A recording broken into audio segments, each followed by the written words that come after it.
Happy Maundy Thursday, everybody. Today, this is the day that the Lord has made. Let us rejoice and be glad in it. We are going to sing hymn 435, Come to Calvary's Holy Mountain. We're going to do all 4 verses. I'm not going to go over any because that's in the previous video. So we'll go right away into Come to Calvary's holy mountain, sinners ruined by the fall. Here a pure and healing fountain flows for you, for me, for all. In a full perpetual tide, open when our Savior died. Come in poverty and meanness, come defiled without, within. From infection and uncleanness, from the leprosy of sin. Wash your robes and make them white, ye shall walk with God in light. Come in sorrow and contrition, wounded, impotent, and blind. Hear the guilty free remission, hear the troubled peace may find.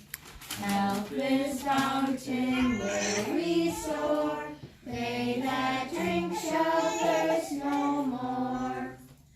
They that drink shall live forever, 'tis a soul renewing flood. God is faithful, God will never break his covenant of blood. Signed when our Redeemer died, sealed when he was glorified. And we will go on to Psalm 46. We're just going to start right from verse 1 and go all the way to verse 9. God is our refuge and strength, a very present help in trouble. Therefore we will not fear, though the earth gives away, though the mountains be moved into the heart of the sea, though its waters roar and foam, though the mountains tremble at its swelling. There is a river whose streams make glad the city of God, the holy habitation of the Most High. God is in the midst of her, she shall not be moved. God will help her when morning dawns.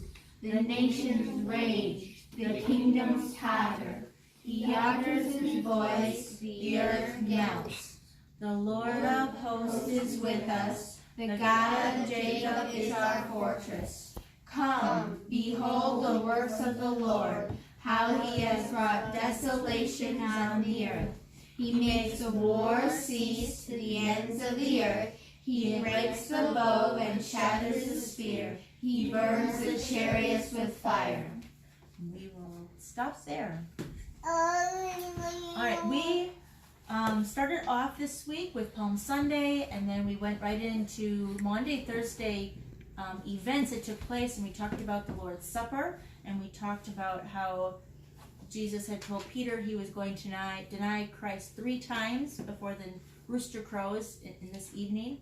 We talked about how Jesus went into the Garden of Gethsemane with his 12 disciples, and then in particularly the 3 disciples, Peter, James, and John. And they fell asleep, and then at the end of that little praying, he was arrested right there, and the disciples had fled him. So now we are going to continue the story that happened all on Thursday night. And they are going to be taking Jesus to Caiaphas. I wanted to show you on your map, I forgot my highlighter, but we talked about him coming in Jerusalem here. Here's the site of the Lord's Supper in the upper room. And the Garden of Gethsemane is back over here, where he was praying with the disciples and where he was arrested. And now they're going to be taking him all the way over to Caiaphas. So back over to here. So you can mark that on your map and just, see the footsteps of where he was where he took in Jerusalem. And bigger kids, I'm sorry, the bigger kid book. I did not make enough room on Thursday, so if you have yet to write in yours, you might want to give yourself a little bit more space to add in today's events, because this still all happened on Thursday evening. And I just squeaked mine in right here above what's going to happen tomorrow, Friday. All right, I'm going to read from Matthew again, Matthew chapter 26. This is verse 50, starting at 57. And we have Caiaphas, Jesus before Caiaphas. Then those who had seized Jesus led him to Caiaphas, the high priest, where the scribes and the elders had gathered. And Peter was following him at a distance, as far as the courtyard of the high priest. And going inside, he sat with the guards to see the end. Now the chief priests and the whole council were seeking false testimony against Jesus, that they might put him to death. But they found none, though many false witnesses came forward. At last 2 came forward and said, "This man said, I am able to destroy the temple of God and rebuild it in 3 days." And the high priest stood up and said, "Have you no answer to make? What is it that these men testify against you?" But Jesus remained silent. And the high priest said to him, "I adjure you by the living God to tell us if you are the Christ, the Son of God." Jesus said to him, "You have said so, but I tell you, from now on you will see the Son of Man seated at the right hand of power and coming on the clouds of heaven." Then the high priest tore his robes and said, "He has uttered blasphemy. What further witnesses do we need? You have now heard his blasphemy. What is your judgment?" They answered, "He deserves death." And then they spit in his face and struck him and slapped him, saying, Prophesy to us, you Christ, who is it that struck you?" And before I go on, did you hear a couple of things in there? Did you hear about how Peter actually followed Jesus and he went into the room he wanted to see how it was going to end? Did you hear that part? So Peter was kind of curious. And did you hear about some of the things they did to Jesus after they accused him of blasphemy, which he was not? In his face and struck him. They spit at him and they struck him. And now he's going to be off, but I want to tell you what's going to happen to Peter, because Peter's there. So he's going to go into the courtyard there, and we're going to see what he's going to do about this, okay? Now we're going to read on from Matthew 26, starting at chapter 69. Now Peter was sitting outside in the courtyard, and a servant girl came up to him and said, "You also were with Jesus the Galilean." But he denied it before them all, saying, "I do not know what you mean." And when he went out to the entrance, another servant girl saw him, and she said to the bystanders, "This man was with Jesus of Nazareth." And again he denied it, and with an oath, "I do not know the man." After a little while, the bystanders came up and said to Peter, "Certainly, you too are one of them, for your accent betrays you." Then he began to invoke a curse on himself and to swear, "I do not know the man." And immediately the rooster crowed.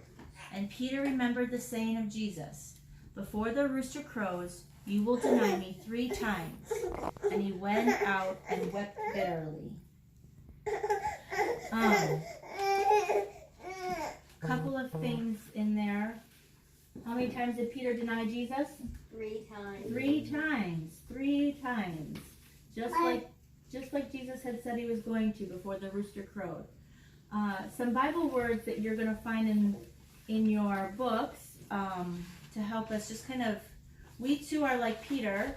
You know the Bible words from Romans chapter 3, verse 23, "For we all have sinned and fall short of the glory of God." Can you say that with me?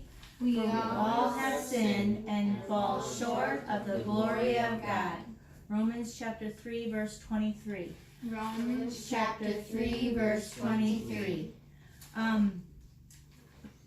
Two commandments, if we're going to make a catechism connection to this story, 2 commandments that Peter outrightly disobeyed was the 2nd and the 8th commandment.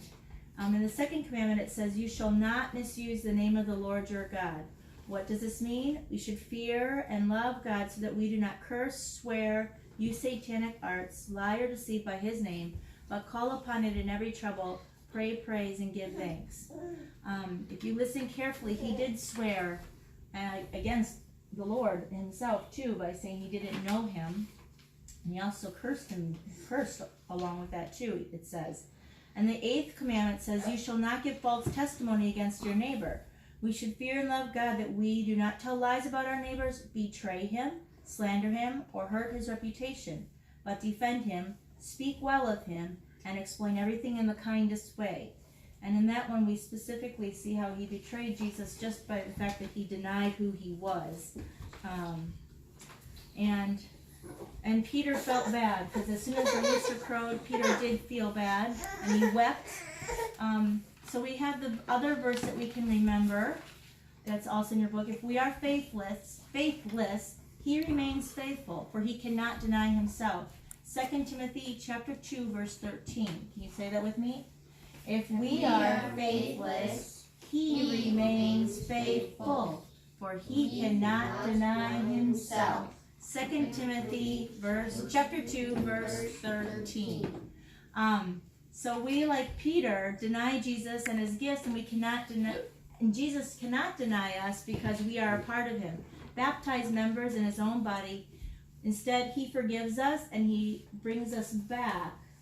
And so today we just want to remember that. And in your books, you have a sheet of baptismal symbols that you can cut out and color, and you can make your own baptismal page next to the one that we have here. We've got the picture, we've got the rooster and a feather, and you can write 1, 2, 3 no's. He said, no, I do not know Jesus.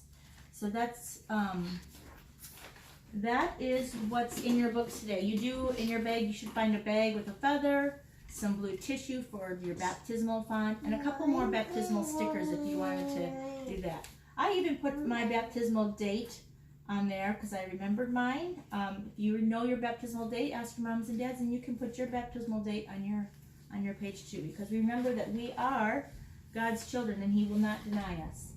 All right, let's close in the Lord's Prayer, and we will see you again tomorrow for the events that happen on Friday.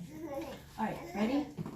Our Father who art in heaven, hallowed be thy name. Thy kingdom come, thy will be done, on earth as it is in heaven.